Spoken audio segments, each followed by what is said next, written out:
ये जो आप चित्र देख रहे हैं, ये जो ऋषि यहाँ पे दिख रहे हैं, ये हैं ऋषि भागीरथ। और ये जो आपको यहाँ पर माता दिख रही हैं, ये है हमारी गंगा माता। और यही है गंगा जो आ रही है। और ये देखो यहाँ से ऊपर, ये यहाँ से ऐसे ऐसे ऐसे ऐसे कितनी दूरी से आ रही है। ठीक है, ये स्वर्ग है, स्वर्ग से उतर रही है ये गंगा माता। और यहाँ से ये आ रही हैं। वैसे ये स्वर्ग नहीं है, ये उतर रही हैं आपके शिवजी भगवान के जो जटाएं होती हैं वहाँ से।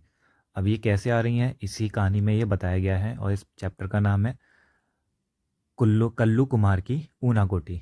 और इस चैप्टर में इसे बहुत ये दिलचस्प चैप्टर है, जो आप पढ़ोगे आपको बहुत अच्छा लगेगा इसे पढ़ने में। और ये इसी के लिए ऊपर बनाया गया है कि गंगा का कैसे अवतरण हुआ था, इसकी हिस्ट्री है ये। और यहाँ पर जो ऊनाकोटी है, तो ऊनाकोटी में ये मंदिर दिखेंगे आपको शिव जी के। यहाँ देखो, ये शिव जी की मूर्ति बनी हुई है पूरे पहाड़ पहाड़ पर। और ये उनका नंदी है। और ये पूरे पत्थरों पर को काट के बनाई है। इधर सीढ़ियाँ हैं, और इधर देखिए, इधर है, ये रहा गणेश भगवान की मूर्ति। ये एक यहाँ पे पूजा कर रही है इनकी। और यहाँ पर देखो पानी निकल रहा है यहाँ से, ये रही वो। इस चैप्टर में आप देखोगे पूरे बड़े से पत्थर पर ये बनाया गया है। इधर मूर्ति है, इधर मूर्ति है, कितनी सारी मूर्ति, इतनी बड़ी हैं। देखो इंसान कितने से लग रहे हैं, इतनी बड़ी मूर्तियाँ हैं ये। यहाँ से चढ़ने का रास्ता, किसी दिन आप जाओ अगर कहीं पर, तो आपको पता चलेगा त्रिपुरा में ये सब देखने को मिलेगा। देखो ये रहे गणेश जी, फिर इधर इधर इधर मूर्ति है। तो ये सारी मूर्तियाँ पत्थरों को काट काट के बनाई गई हैं। ये रही फिर से वही मूर्ति इतनी बड़ी।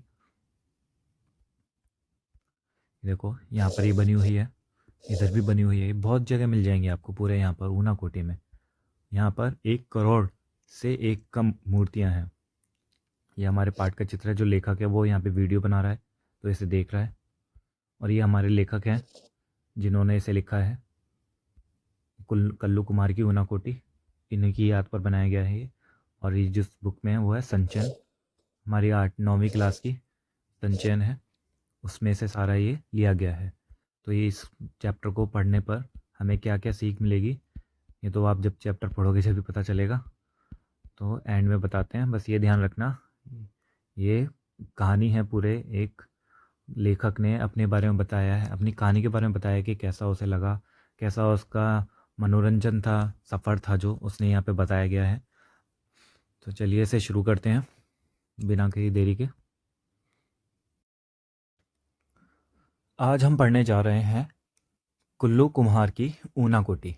ये बड़ी ही अच्छी कहानी है, और आप इसे अगर पढ़ेंगे और सुनेंगे तो आपको बहुत ही इंटरेस्टिंग लगेगी, और आपको इसमें बहुत कुछ सीखने को भी मिलेगा। तो इसे देखते हैं। ये के विक्रम सिंह ने लिखी है, और ये बहुत अच्छी कहानी है। आप इसे सुनो और समझो। ऊनाकोटी, ये ऊनाकोटी का मतलब होता है, ये नाम है ऊना और कोटी। कोटी का मतलब होता है कि 1 करोड़ से कम, यानी जैसे बोलते हैं ना, तुम्हें कोटि कोटि नमन, ये वही वाला कोटि है, तुम्हें कोटि कोटि नमन, यानी आपको 1 करोड़ से एक कम, इतना आपको नमन। तो यही होता है। तो इस जो ये आप स्थान पढ़ोगे अभी यहाँ पर, उसमें ना भगवान शिव की 1 करोड़ से एक कम मूर्ति मिली हैं। यानी 1 करोड़ में बस एक मूर्ति और रह जाती तो पूरा 1 करोड़ हो जाता। तो इतनी मूर्तियाँ उसमें मिली हैं, और इतनी अधिक मूर्तियाँ एक ही स्थान पर होने के कारण यह स्थान प्रसिद्ध है। और यहीं पर इसी चीज़ के ऊपर ये कहानी बताई है। चलिए इसे शुरू करते हैं। ध्वनि में यह अद्भुत गुण है कि एक क्षण में ही वह आपको किसी दूसरे समय संदर्भ में पहुंचा सकती है। अब इस लाइन का मतलब समझना, ये मतलब है जो ध्वनि है, आप कुछ भी सुनते हो, तो जब आप सुनते हो तो हमें ऐसा लगता है कि ये हमने पहले भी कहीं सुना हुआ है। तो जैसे ही हम कुछ चीज़ सुनते हैं तो हमें ऐसा लगता है कि जो सुना हुआ था हम उसकी याद में खो जाते हैं। तो जो हमने वो सुना होता है तो हमें वो सारी चीज़ें हमारे दिमाग में चलने लग जाती है। जो हमारा कॉन्शियस माइंड होता है वो सब चीज़ों को याद करने लग जाता है कि हाँ ऐसा हुआ था, वैसा हुआ था। जैसे कि अगर कोई गोवा घूमने गया है, और उसे 2-4 साल हो गए हैं घूम के आए हुए, लेकिन कोई वो वीडियो देखता है और उस वीडियो में ना गोवा की वो आवाज़ आ रही है, तो उसके दिमाग में ना वैसे ही सब कुछ चलने लग जाएगा। तो यही है, ध्वनि में यह अद्भुत गुण है कि एक क्षण में ही, यानी एक पल में ही, वह आपको किसी दूसरे समय संदर्भ में, यानी जब आप एक तरह से आपने वो कर लिया है, टाइम ट्रेवल कर लिया एक तरीके से, तो आप दूसरे संदर्भ में पहुंच गए हो, तो ये पहुंचा सकती है। मैं उनसे मैं उनमें से नहीं हूँ जो सुबह 4 बजे उठते हैं। वैसे मैं भी नहीं हूँ उनमें से तो ये भी नहीं है, मैं उनमें से नहीं हूँ। ये उनमें से एक मैं जानता हूँ, उसका नाम है हर्ष बाबू। हर्ष बाबू सुबह 4 बजे उठ जाते हैं। तो लेकिन ये बोलते हैं मैं उनमें से नहीं हूँ जो सुबह 4 बजे उठते हैं, 5 बजे तक तैयार हो लेते हैं और फिर लोधी गार्डन पहुंचकर मकबरों और मेम साहबों को सोहबत में लंबी सैर पर निकल जाते हैं। तो यानी ये बोलते हैं कि भाई मैं वैसा किस्म का बंदा नहीं हूँ जो 4 बजे उठता है, 5 बजे तक तैयार हुआ, फिर लोधी गार्डन, दिल्ली में है ये लोधी गार्डन, तो दिल्ली में लोधी गार्डन है, वहाँ पहुँच जाते हैं और उनमें मकबरों और मैम, जो मैम साहब है, मैडम है, वो तो उनकी यहाँ पर सोहबत करते हैं। सोहबत का मतलब संगति, साथ में, उसमें साथ में सैर करने के लिए निकल जाते हैं। वैसा नहीं करते थे ये। मैं आमतौर पर सूर्योदय के साथ उठता हूँ। जब भी सूर्य उगता है, जैसे अगर 5:45 बजे सूरज उगेगा तो ये उसी के साथ ही उठ जाएंगे जैसे ही उजाला होगा। अपनी चाय खुद बनाता हूँ और फिर चाय और अखबार लेकर लंबी अलसाई सुबह का आनंद लेता हूँ। वो चाय और अखबार पढ़ता है और आराम से, जो अलसाई सुबह होती है जिसमें कुछ मन नहीं करता काम करने का, ऐसा लगा रहता है कि आधा घंटा अभी बैठे रहो, वही वाली अलसाई सुबह, उसका आनंद लेता है। अक्सर अखबार की खबरों पर मेरा कोई ध्यान नहीं रहता, या तो सिर्फ दिमाग को कटी पतंग की तरह या कटी पतंग की तरह यूं ही हवा में तैरने देने का एक बहाना है। तो उसे कुछ मतलब नहीं है दुनियादारी का, वो तो बस इसे देखता है। कभी कभी हर्ष भी आके देखता है, न्यूज़पेपर लेके बैठ जाएगा, लेकिन पता नहीं होता क्या है। बस ये बहाना होता है कि भाई क्या कर रहे हैं हम, बस दिमाग साफ कर रहे हैं। अब दरअसल इस कटी पतंग योग भी कहा जा सकता है। इसे क्या कहा जा सकता है? कटी पतंग योग। जैसे कि कोई भी योग करते हैं सुबह सुबह जा करके, तो वैसे ये जो लेखक है वो कैसा योग करता है? कटी पतंग का योग करता है। और मैं इसे अपने लिए काफ़ी ऊर्जादायी पाता हूँ, जिसमें ऊर्जा होती है, एनर्जी होती है, तो इससे वो अच्छा फील करता है और उसके लिए अच्छा है। और मेरा दृढ़ विश्वास है कि संभवतः इससे मुझे एक और दिन के लिए दुनिया का सामना करने में मदद मिलती है। एक ऐसी दुनिया का सामना करने में जिसका कोई सिर पैर समझ पाने में मैं अब खुद को असमर्थ पाता हूँ। यानी इस दुनिया की इतनी पेचीदगियों के बारे में बात कर रहा है कि भाई दुनिया उनकी समझ से बाहर है। कह रहा है भाई क्या अब लेकिन इस दुनिया में रहने के लिए मुझे ये वाली जो कटी पतंग वाला जो योग है, वो इनको इतनी ऊर्जा दे देता है कि आराम से ये अगला दिन भी झेल सकता है। तो हर दिन ये है ना, इस तरीके से इसकी बैटरी चार्ज होती है और वो पूरा दिन झेल सकता है। अभी हाल में मेरी इस शांतिपूर्ण दिनचर्या में एक दिन खलल पड़ गया। खलल का मतलब होता है कि बाधा आ गई, उसके जो अस्त व्यस्त हो गया है, इस खलल यानी रुक गई है। मैं जगा एक ऐसी कान फाड़ू आवाज़ से। कान फाड़ू का मतलब जो हमारे कान होते हैं उस ऐसी, जो दर्द कर देते हैं, वैसी तेज आवाज़ जिसमें कान में दर्द हो जाए, ऐसी कान फाड़ू आवाज़ से वो उठा, जो तोप दगने और बम फटने जैसी थी। गोया जॉर्ज डब्ल्यू बुश और सद्दाम हुसैन की मेहरबानी से तीसरे विश्व युद्ध की शुरुआत हो चुकी हो। ऐसा लग रहा था कि भाई तीसरा विश्व युद्ध हो गया है और ऐसे ही आवाज़ें आ रही। तो ये एग्जाम्पल ध्यान रख लेना, गोया जॉर्ज डब्ल्यू बुश और सद्दाम हुसैन, किस किस का जिक्र किया है इसने तीसरे विश्व युद्ध के लिए। खुदा का शुक्र है कि ऐसी कोई बात नहीं थी, लेकिन वो कह रहा है ऐसा कोई नहीं था कि तीसरा विश्व युद्ध हो, ये कोई और ही आवाज़ थी। दरअसल यह तो मैं स्वर्ग में चल रहा देवताओं का कोई खेल था। जो स्वर्ग में चल रहा था कोई देवताओं का खेल था, जिसकी झलक बिजलियों की चमक और बादलों की गरज के रूप में देखने को मिल रही थी। यानी जो हो रहा था वो सारी चीज़ क्या हो रहा था? बारिश हो रही थी और बिजली कड़क रही थी, बादल गरज रहे थे। उसी के ये दर्शाया जा रहा है कि किस तरीके से उसने दिखाया है लेखक ने। मैंने खिड़की के बाहर झांका। आकाश बादलों से भरा था, जो सेनापतियों द्वारा त्याग दिए गए सैनिकों की तरह आतंक में एक दूसरे से टकरा रहे थे। ये जितने भी यहाँ पे बोल रहे हैं ना, बादलों को इसने किससे दर्शाया है? सेनापतियों से। जो शोर शराबा है तीसरे विश्व युद्ध को किससे दिखाया है? तो जो बिजलियां चमक रही हैं और बादलों के गर्जन से इसने दिखाया कि तृतीय विश्व युद्ध हो रहा है। तो ये सारे ध्यान रख लेना। ये, आ, विक, विक्षिप्तों की तरह आकाश को भेद भेद देने वाली तंडित के अलावा जाड़े की अल आलस्य सुबह का ठंडा भूरा आकाश भी था। अर्थात ये कहता है विक्षिप्तों यानी जो पागल होते हैं, पागलों की तरह आकाश को भेद भेद कर देने वाली तंडित के अलावा, तंडित का मतलब होता है बिजली, जिसे बोलते हैं तंडित झज्जा, तो यानी बिजली जो चमकती है उसे तंडित बोला जाता है। तंडित के अलावा जाड़े की अल सुबह यानी तड़के जो बिल्कुल सुबह सुबह वाली होती है, बिल्कुल सुबह जब सूरज निकला ही होता है तो वाली सुबह जाड़े की, और ठंडी वाली, ठंडी की जल्दी जो सुबह होती है, का ठंडा भूरा आकाश भी था। यानी ऐसी सारी चीज़ें उन्होंने बता दी हैं जो प्रकृति के तांडव को एक पृष्ठभूमि तैयार करा रहा था। जो प्रकृति का जो तांडव हो रहा था, सुबह सुबह की जो बारिश हो रही थी, उसके बारे में यहाँ पे सारा जिक्र किया गया है। इस तांडव के गर्जन तर्जन ने मुझे 3 साल पहले त्रिपुरा में ऊनाकोटी की एक शाम में पहुंचा दिया। यही जो उसने पहले बात बताई थी कि जो ध्वनि होती है कैसे पहुंचा देती है, तो ये जो गर्जन तर्जन हो रही थी, यही सुन करके उसके दिमाग में क्या है, 3 साल पहले जो त्रिपुरा में ऊनाकोटी है, वहाँ की एक शाम में पहुंचा दिया। यानी वो शाम 1 साल 3 साल पहले जब ये ऊनाकोटी में था, जो कि त्रिपुरा में है, उसमें शाम को ऐसे ही बारिश हुई थी, ऐसा ही गर्जन तर्जन हुआ था, तो उसे उस दिन की याद आ गई। तो 3 साल बाद पुरानी इसे इस दिन जो हुआ था वो वाली बात याद आ गई। अब दिसंबर 1999 में ऑन द रोड शीर्षक से 3 खंडों वाली एक टीवी श्रृंखला बनाने के सिलसिले में मैं त्रिपुरा की राजधानी अगरतला गया। अभी त्रिपुरा की राजधानी है, इसे ध्यान कर लेना, त्रिपुरा की राजधानी अगरतला गया। इसके पीछे बुनियादी विचार त्रिपुरा की समूची लंबाई में आर पार जाने वाले राष्ट्रीय राजमार्ग 44 से यात्रा करने और त्रिपुरा की विकास संबंधी गतिविधियों के बारे में जानकारी देने का था। जो इसमें बोला जा रहा है कि ये क्यों गया था, तो एक तो पहला देख लेना, मूवी एक वो टीवी श्रृंखला बनाने के लिए गया था, सीरीज, और वो कौन सा था, ऑन द रोड। इसे 3 बन रहे थे, इसके 3 श्रृंखला बन रही थी।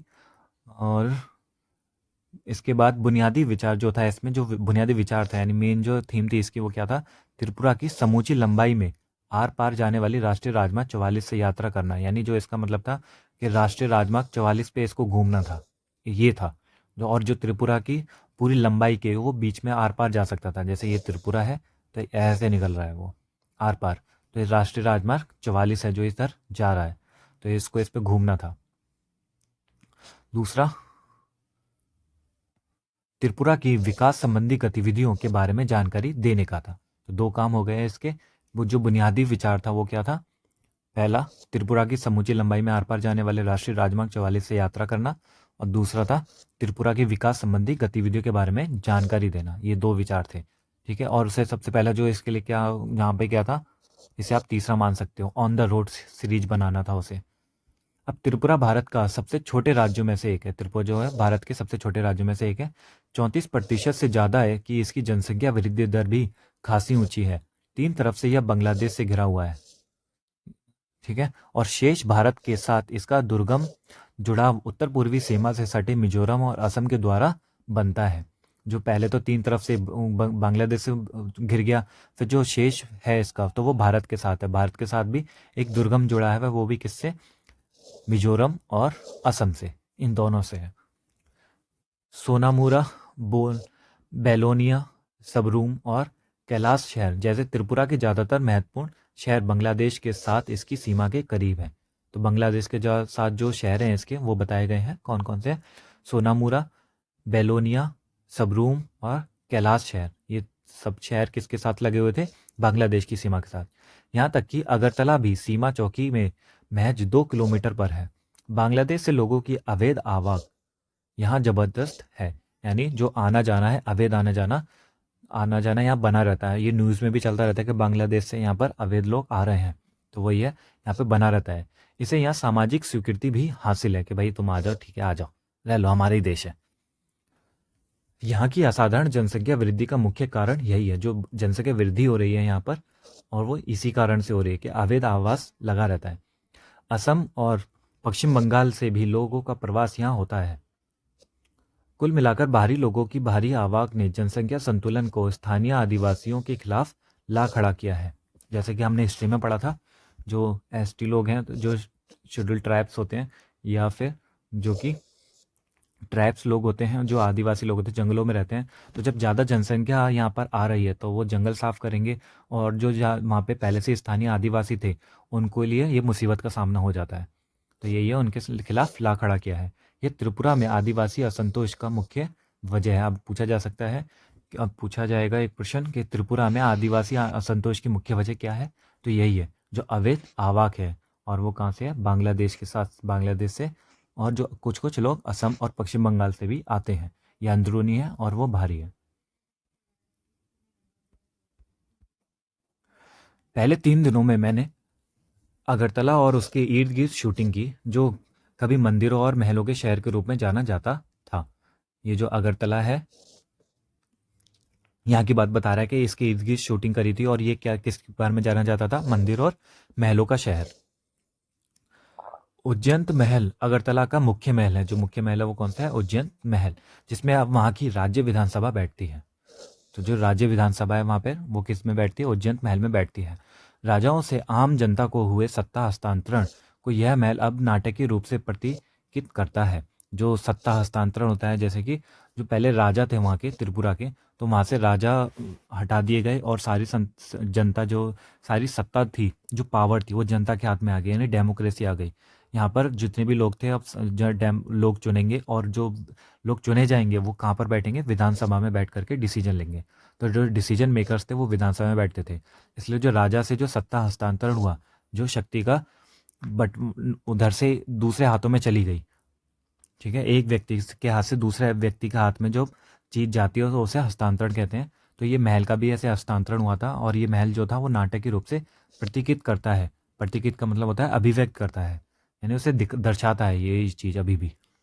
इसे भारत के सबसे सफल शासक वंशों इसे भारत के सबसे सफल शासक वंशों में से एक, लगातार 183 क्रमिक राजाओं वाले त्रिपुरा के माणिक्य वंश का दुखद अंत ही कहेंगे। ठीक है, इसने पूरी जांच पड़ताल करी है वहाँ की। तो जो त्रिपुरा था, उसमें जो शासक रहते थे, तो जो शासक वंश थे, तो वहाँ पर कौन सा शासक वंश था? माणिक्य वंश था। और ये लगातार रह रहे आ रहे थे। 183 लोग यहाँ पर बैठे थे, और इसमें माणिक्य वंश में थे। और यहाँ पर आकर के जैसे डेमोक्रेसी आया, भारत आज़ाद हुआ, तो ये यहाँ पर इसका दुखद अंत हो गया। त्रिपुरा में लगातार भारी लोगों के आने से कुछ समस्याएं तो पैदा हुई हैं। लेकिन इसके चलते यह राज्य बहुधार्मिक समाज का उदाहरण भी बना है। बहुधार्मिक का मतलब होता है जहाँ पर बहुत सारे तरह तरह के अलग अलग धार्मिक लोग रहते हैं, धर्म को मानने वाले लोग रहते हैं।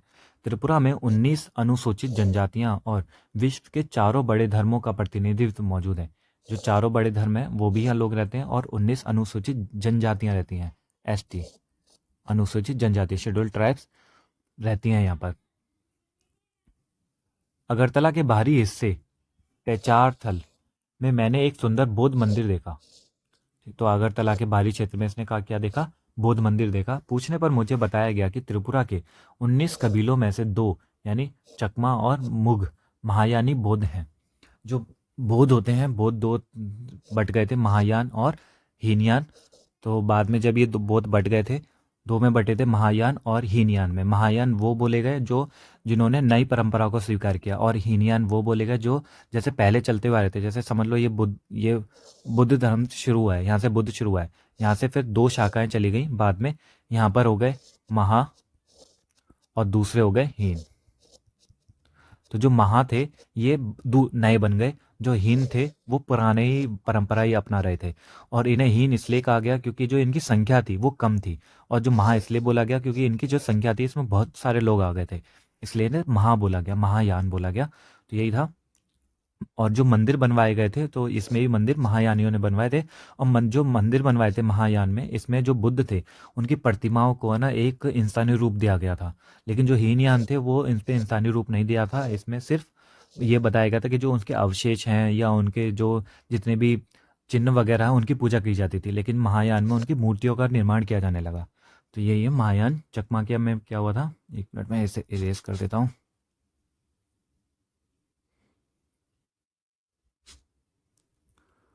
तो चकमा और मगु में महायानी बौद्ध हैं। 19 कबीलों में से 2 जो थे, चकमा और मगु, महायानी बौद्ध हैं। ये कबीले त्रिपुरा में बर्मा या म्यांमार से चटगांव के रास्ते आए थे। दरअसल इस मंदिर की मुख्य बुद्ध प्रतिमा भी 1930 के दशक में रंगून से लाई गई थी। अगरतला में शूटिंग के बाद हमने राष्ट्रीय राजमार्ग 44 पकड़ा और तिलियामपुरा कस्बे में पहुंचे, जो दरअसल कुछ ज़्यादा बड़ा हो गया था। बड़ा हो गया गांव ही है।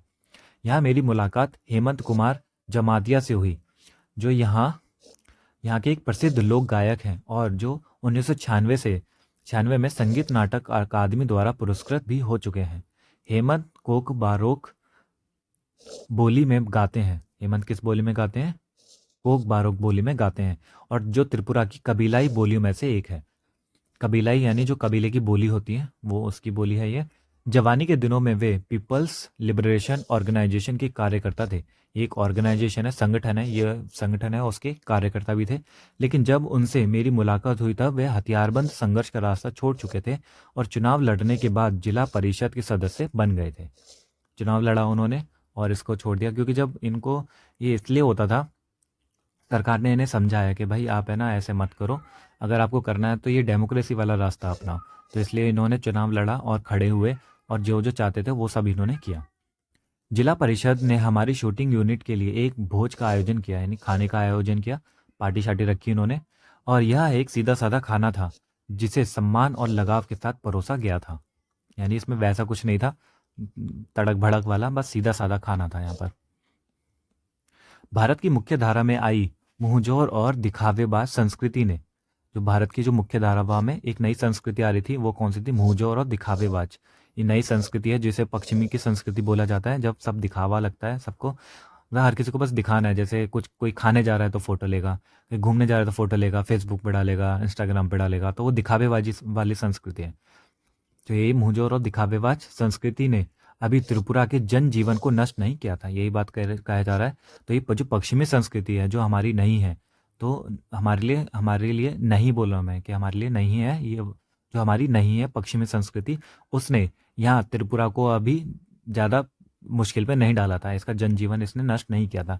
लेकिन जैसे ही इंटरनेट का यूज़ बढ़ रहा है तो ये संस्कृति भी और ज़्यादा बढ़ती चली जा रही है।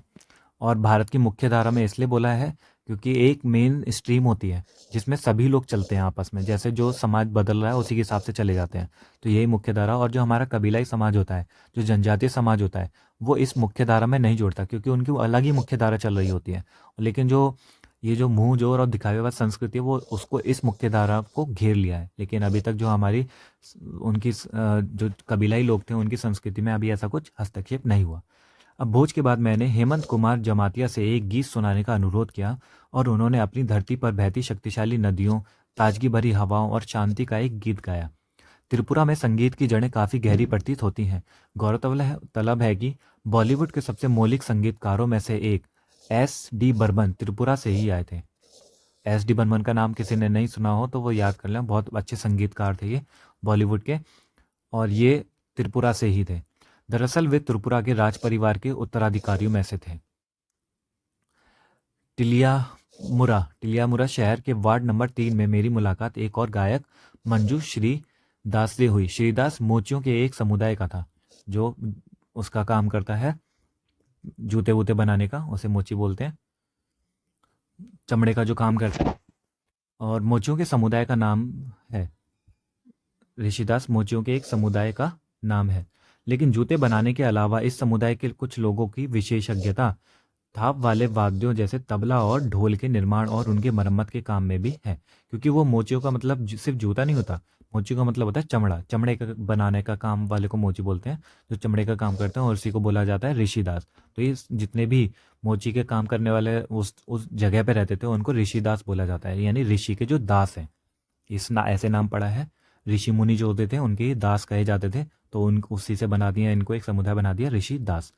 और जो मोची जो होते हैं सिर्फ जूते का काम नहीं करते, वो चमड़े का काम करते हैं। अब चमड़े से वो जूते भी बना सकते हैं, चमड़े से वो तबला भी बना सकते हैं, ढोल भी बना सकते हैं, कुछ भी बना सकते हैं।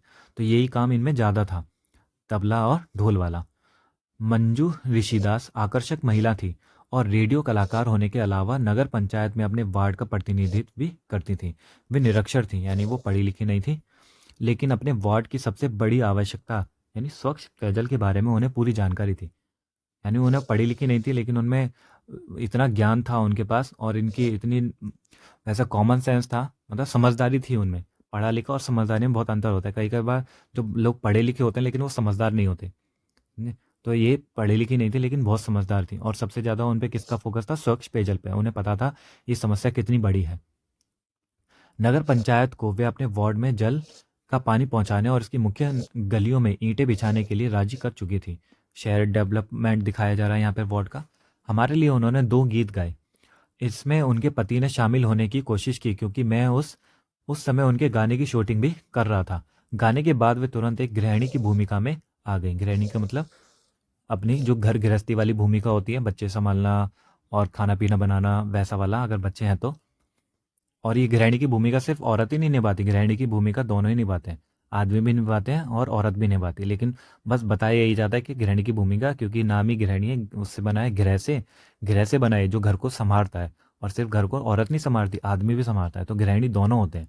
लेकिन इससे जोड़ किससे दिया जाता है? सिर्फ औरत से जोड़ दिया जाता है। तो ये गृहिणी की भूमिका में आ गई और बगैर किसी हिचक के लिए हमारे लिए चाय बनाकर ले आई। अब ये नहीं है कि चाय आदमी बनाएगा, बना भी सकता है भाई, जिसमें नहीं होती, लेकिन मैंने बस एक एग्जांपल दिया है कि गृहिणी में बहुत सारी चीज़ें आ जाती हैं। मैं इस बात को लेकर आश्वस्त हूँ कि किसी उत्तर भारतीय गांव में ऐसा होना असंभव नहीं है, क्योंकि स्वच्छता के नाम पर एक नई किस्म की अछूत प्रथा वहाँ अब भी चलन में है। स्वच्छ प्रथा यानी इसमें आपको समझ में नहीं आया होगा, ये बोल रहे हैं ऊंच नीच वाला बात बोली जा रही है यहाँ पर। कि अगर कोई चाय बना के लेकर के आया है, और वो क्या थे, गृहिणी क्या थी, ऋषिदास वाली मोची थी। और इन्हें जो ऋषिदास को माना जाता है शेड्यूल कास्ट, यानी जिन्हें नीची जात का माना जाता है। और अगर नीची जात का आपने देखा होगा कि उसके हाथ से ना कोई, उनके घरों पे ना कोई खाता है, ना कोई पीता है, ना उसके हाथ से कुछ लेता है। शहरों में ज़्यादा नहीं होता, लेकिन गाँव में अभी भी होता है। तो यही जो इसे बोला जाता है अछूत प्रथा। और लेकिन ये बोला जा रहा है कि यहाँ पर उन्होंने जो खाया उत्तर भारत के गाँव में, ऐसा होना असंभव नहीं है, क्योंकि स्वच्छता के नाम पर ये संभव होना नहीं है कि उसने चाय बना ली और इन्होंने पी ली। तो ये बोला है ऐसा संभव नहीं है। स्वच्छता के नाम पर वहाँ क्या चला, कौन सी प्रथा है? अछूत प्रथा, छुआछूत वाली प्रथा है। और वो किसको उसे दिखाते हैं, जस्टिफाई करते हैं स्वच्छता के नाम पर। त्रिपुरा के हिंसाग्रस्त मुख्य भाग में प्रवेश करने से पहले अंतिम पड़ाव टिलियामुरा ही है। राष्ट्रीय राजमार्ग 44 पर अगले 83 किलोमीटर यानी मन्नू तक की यात्रा के दौरान ट्रैफिक CRPF की सुरक्षा में काफिलों की शक्ल में चलता है। एक यहाँ पर 83 किलोमीटर यानी मन्नू तक, एक ये भी शहर का नाम है, मन्नू तक की यात्रा के दौरान जो ट्रैफिक CRPF होता है, ये जो आपकी वहाँ पर जो बाउंड्री होती है, लैंड बाउंड्री दो देशों के बीच में, तो वहाँ पर ये खड़े रहते हैं। तो और ये वहाँ सुरक्षा के लिए किस में चल रहे थे? काफिलों की शक्ल में चल रहे थे, यानी सिविल ड्रेस में चल रहे थे। ये किसको पहचानने पड़े कि CPR वाले हैं, CRPF वाले हैं, ये F है। अब मुख्य सचिव और IG CRPF में मैंने निवेदन किया था कि वे हमें घेरेबंदी में चलने वाले काफिले के आगे आगे चलने दें। थोड़ी ना नुक्कर के बाद वे इसके लिए तैयार हो गए, लेकिन उनकी शर्त यह थी कि मुझे और मेरे कैमरामैन को CRPF की हथियारबंद गाड़ी में चलना होगा, और यह काम हमें अपने जोखिम पर करना होगा। काफिला दिन में 11 बजे के आसपास चलना शुरू हुआ। मैं अपनी शूटिंग के काम में ही इतना व्यस्त था कि उस समय तक डर के लिए कोई गुंजाइश ही नहीं थी, जब तक कि मुझे सुरक्षा प्रदान कर रहे CRPF कर्मी ने साथ की निचली पहाड़ियों पर इरादतन रखे 2 पत्थरों की तरफ मेरा ध्यान आकर्षित नहीं किया। यानी जब तक वो बेचारा निडर था, उसे लग रहा था कुछ भी डर नहीं है, लेकिन जब उसने एक जो CPRS वाला बंदा था, यानी एक जो सैनिक था, उसने इरादतन यानी उसे जानबूझकर है ना, जो 2 पत्थर रखे हुए थे उसकी तरफ उसका ध्यान भटकाया कि भाई नीचे देखो, नीचली पहाड़ियों पर। अब ये क्या था? तो 2 दिन पहले हमारा एक जवान यहीं विद्रोही द्वारा मार डाला गया था। यानी वो जो पत्थर रखे थे वो एक निशानी थी कि यहाँ पर जो कुछ हुआ है, एक्सीडेंट हुआ है। और वो इंसिडेंट क्या था कि एक जवान मारा गया था और विद्रोही द्वारा मार दिया गया था। उसने कहा, मेरी रीढ़ में एक झुरझुरी सी दौड़ गई, बेचारे के रोंगटे खड़े हो गए। अब लगाओ उसे डर। अब मनु तक की अपनी शेष यात्रा में मैं यह ख्याल अपने दिल से निकाल नहीं पाया कि हमें घेरे हुए सुंदर और अन्यथा शांतिपूर्ण प्रतीत होने वाले जंगलों में किसी जगह बंदूक लिए विद्रोही भी छिपे हो सकते हैं। यानी जंगल शांत दिखाई दे रहा है, अच्छा दिखाई दे रहा है, लेकिन अगर कुछ भी हुआ तो बंदूकों वाले विद्रोही उन्हें मार डालेंगे और उनकी जगह वहां पर भी पत्थर रख दिए जाएंगे। अब त्रिपुरा की प्रमुख नदियों में से एक मनु नदी के किनारे स्थित मनु एक छोटा कस्बा है। जिस वक्त हम मनु नदी के पार जाने वाले पुल पर पहुंचे, सूर्य मनु के जल में अपना सोना उड़ेल रहा था। यानी जो परछाई पड़ रही थी उससे जो चमक आती है उसे बोला जा रहा है, दिखाया जा रहा है। वहां मैंने एक और काफिला देखा। एक साथ बंधे हजारों बांसों में एक काफिला किसी विशाल ड्रैगन जैसा दिख रहा था और नदी पर बहा चला जा रहा था। डूबते सूरज की सुनहरी रोशनी उसे सुलगा रही थी, यानी ऐसा लग रहा था जैसे वो जल रहा हो।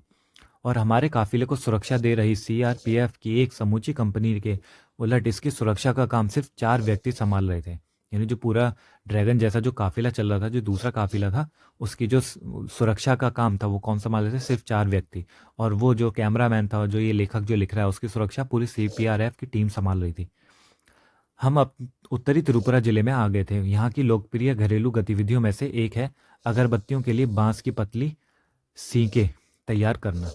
जो यहाँ पर लोकप्रिय जो घरेलू गतिविधि है वो है अगरबत्तियों के लिए बांस की पतली सीकें तैयार करना। अगरबत्ती जिसमें लगाते हैं तो वो बांस की सीक ही होता है, तो वो तैयार करी जा रही थी यहाँ पर। अगरबत्तियां बनाने के लिए इन्हें कर्नाटक और गुजरात भेजा जाता है। यानी यहाँ से ये बांस की तिल्ली बनाएंगे, बांस की पतली तिल्ली बनाएंगे, सीख बनाएंगे और उसको कर्नाटक और गुजरात भेज दिया जाएगा। उत्तरी त्रिपुरा जिले का मुख्यालय कैलाश शहर में है, जो बांग्लादेश की सीमा के काफ़ी करीब है।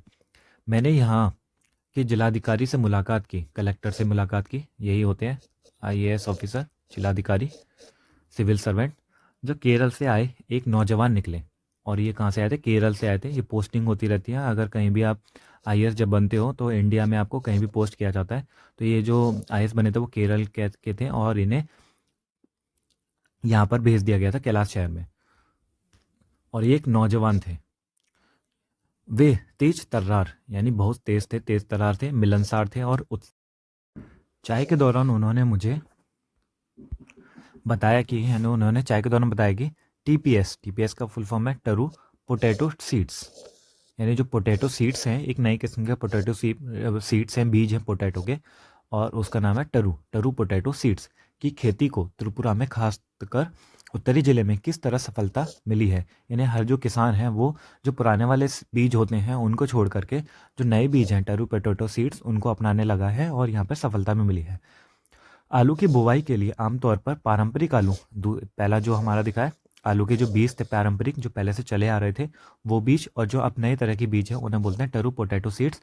कह रहे हैं आलू की बुवाई के लिए जब आलू को बोते हैं तो वो कहा जा रहा है पारंपरिक आलू के बीजों की जरूरत 2 मीट्रिक टन प्रति हेक्टेयर पड़ती है।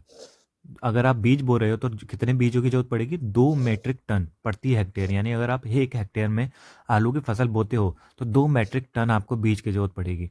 पहले जो ऐसा होता था, लेकिन इसके बरक्स यानी इसके विपरीत टीपीएस जो सीड्स है उसमें बस 100 ग्राम मात्रा ही 1 हेक्टेयर की बुवाई के लिए काफ़ी होती है। यानी अब इसी में 1 हेक्टेयर, समझ लो ये 1 हेक्टेयर है पूरी ज़मीन।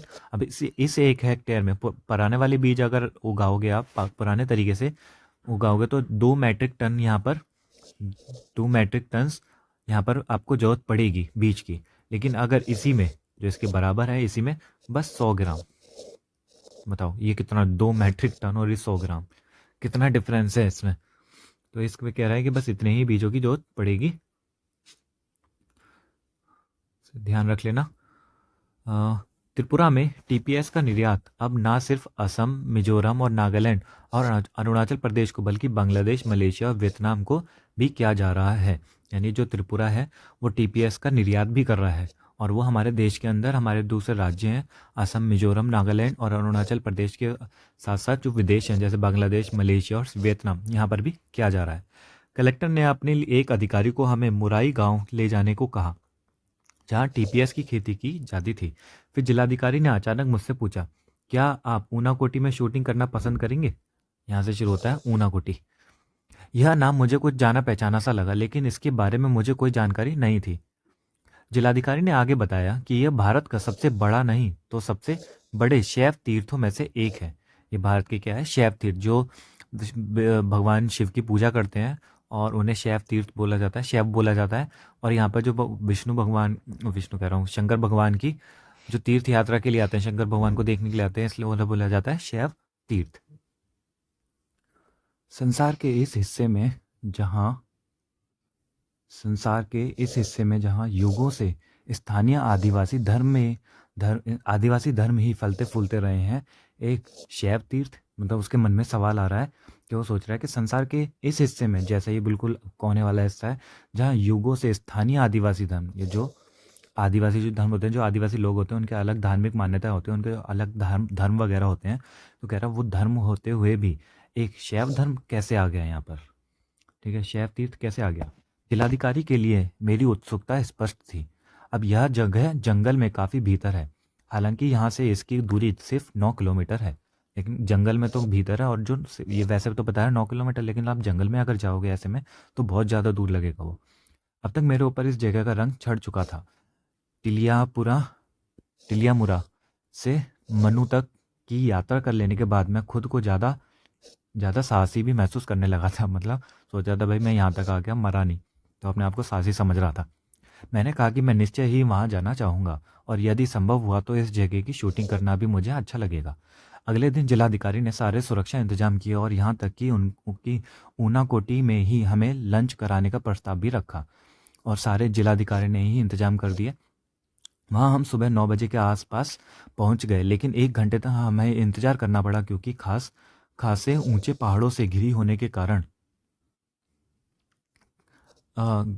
के चलते इस जगह सूरज की रोशनी 10 बजे ही पहुंच पाती है। तो ये बोल रहा है कि जब वो सुबह 9 बजे के आसपास पहुंच गए, 9 बजे के आसपास आसपास पहुंच गए, लेकिन 1 घंटे हमें इंतज़ार करना पड़ा। क्यों? क्योंकि वहाँ पर खासे ऊंचे पहाड़ों से घिरी होने के चलते, तो वहाँ पर जितनी भी वो जगह थी वो सब पहाड़ों के बीच में थी, तो पहाड़ से घिरी हुई थी। तो उसकी वजह से वहाँ सूरज की रोशनी है ना बहुत बाद में आती, 10 बजे पहुँचती। मतलब सूरज 6 बजे निकल जाता है और वहाँ पर 10 बजे पहुँच रही है। इस वजह से इन्हें इंतजार करना पड़ा रोशनी का। अब ऊना कोटि का मतलब है 1 कोटि, यानी 1 करोड़ से एक कम। यहाँ पर इसका अर्थ दे रखा है, जो मैंने आपको शुरू में ही बता दिया था। ऊना कोटि का मतलब क्या है? 1 कोटि, यानी 1 करोड़ से एक कम। ये 1 कोटि है, और यह है 1 करोड़ से एक कम, ये मीनिंग है इसका। दंत कथा के अनुसार ऊना कोटि में शिव की 1 कोटि से एक कम मूर्तियां हैं, जैसे कि मैंने आपको पहले बताया था। विद्वानों का मानना है कि यह जगह 10 वर्ग किलोमीटर से कुछ ज़्यादा इलाके में फैली है, और पाल शासन के दौरान 9वीं से 12वीं सदी तक के 300 वर्षों में यहाँ चहल पहल रहा करती थी। तो ये याद रखना, जो हिस्ट्री में हमने पढ़ा था पाल शासन, उसके ज़माने का है ये। पहाड़ों को अंदर से काटकर यहाँ विशाल आधार मूर्तियाँ बनी हैं। पहाड़ों को ना अंदर से ही काट दिया, जैसे ये पूरा एक पहाड़ है और इसको यहाँ से ऊपर से काटा जाता था, यहाँ से काट काट के गहरा कर दिया और एक मूर्ति बना दी, सारी ऐसे करके। तो ये ऐसी मूर्ति बनाई उन्होंने।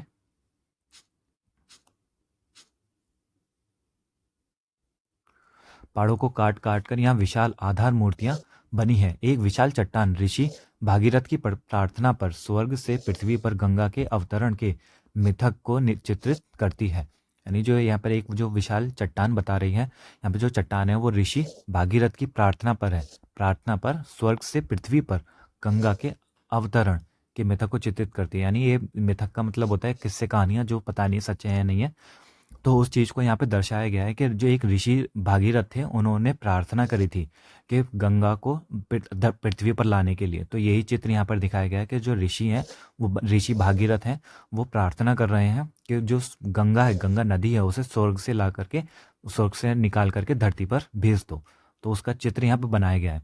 गंगा अवतरण के धक्के से कहीं पृथ्वी धस धस कर पाताल लोक में ना चली जाए।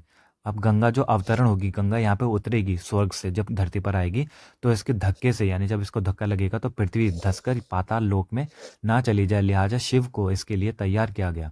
और जब पाताल लोक में ना चली जाए, इसके लिए कौन आया? शिव जी आए। और आपको पता है शिव जी का जो सर है उसके ऊपर जो जूड़ा वूड़ा है, वहाँ पर क्या होता है? गंगा है वहीं पर। कहते हैं गंगा जी यहीं से निकलती हैं।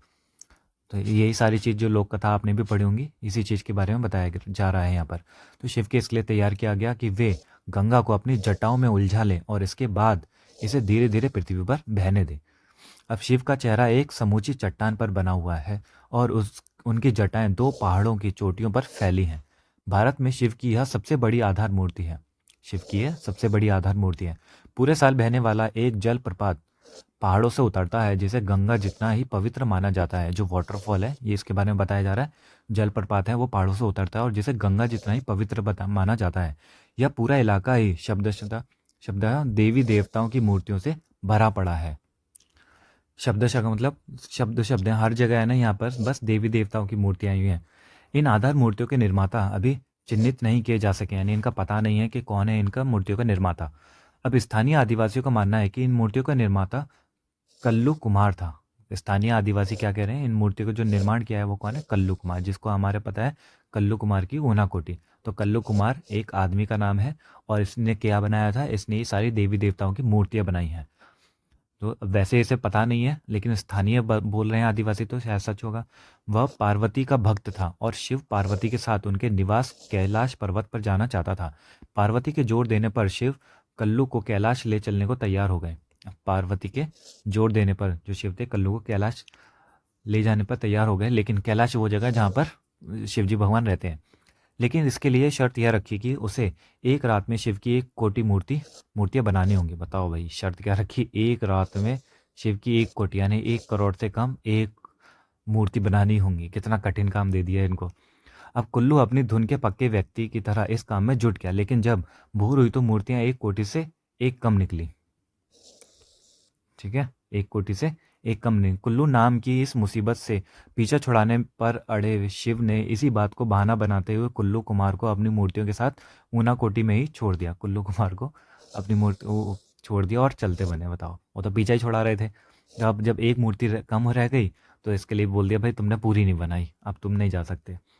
अब इस जगह की शूटिंग पूरी करते समय शाम के 4 बज गए। सूर्य के ऊंचे पहाड़ों के पीछे जाते ही ऊना कोटी में अचानक भयावना अंधकार छा गया। बहुत डार्क वहाँ नाइट हो गई। मिनटों में जाने कहाँ से बादल भी घिर आए। जब तक हम अपने उपकरण समेटे बादलों की सेना, ये वही बादल हैं जो उसे 3 साल पहले याद आया था, जो अब मतलब जो वर्तमान का था, और 3 साल वाली ये कहानी जो बता रहा है, तो वही जो शाम को आए थे।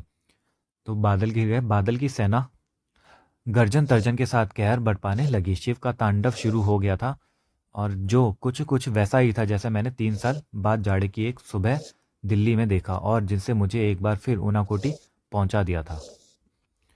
यही है इनकी टाइम ट्रेवल था एक तरीके से इस छोटी सी कहानी में। मतलब कैसे हम याद करते हैं सब कुछ। तो ऊनाकोटी का अर्थ तो आपको पता ही चल गया होगा क्या है। ऊनाकोटी में स्थित गंगा अवतरण की कथा को अपने शब्दों में लिखिए। कुल्लू कुमार का नाम ऊनाकोटी से किस प्रकार जुड़ा है, ये भी हमने देख लिया। मेरी रीढ़ में एक झुर्रियाँ सी दौड़ गईं, ये उसने जब बोला था कि भाई वो 2 पत्थर जो रखे हैं वहाँ पे हमारा एक बंदा मारा गया था, ये तब का है। त्रिपुरा बहुधार्मिक समाज का उदाहरण कैसे बना, ये हमने देख लिया पीछे। टिलियामपुरा कस्बे के में लेखक का परिचय किन 2 प्रमुख हस्तियों से हुआ, ये वही दोनों हस्तियाँ हैं जो गाती हैं। समाज कल्याण के कार्य में उनका क्या योगदान है। कैलाश शहर के जिलाधिकारी ने आलू की खेती के विषय में लेखक को क्या जानकारी दी। और त्रिपुरा के घरेलू उद्योगों पर प्रकाश डालते हुए अपनी जानकारी में कुछ अन्य घरेलू उद्योगों के विषय में बताइए। इजी से क्वेश्चन हैं सारे, और यहाँ ये पार्ट खत्म होता है। हमने एक अच्छा सा पार्ट पढ़ा है यहाँ पर, तो आप अच्छी तैयारी करना है इसको पढ़ करके। तो चलिए मिलते हैं अगली वीडियो में, तब तक के लिए बाय बाय।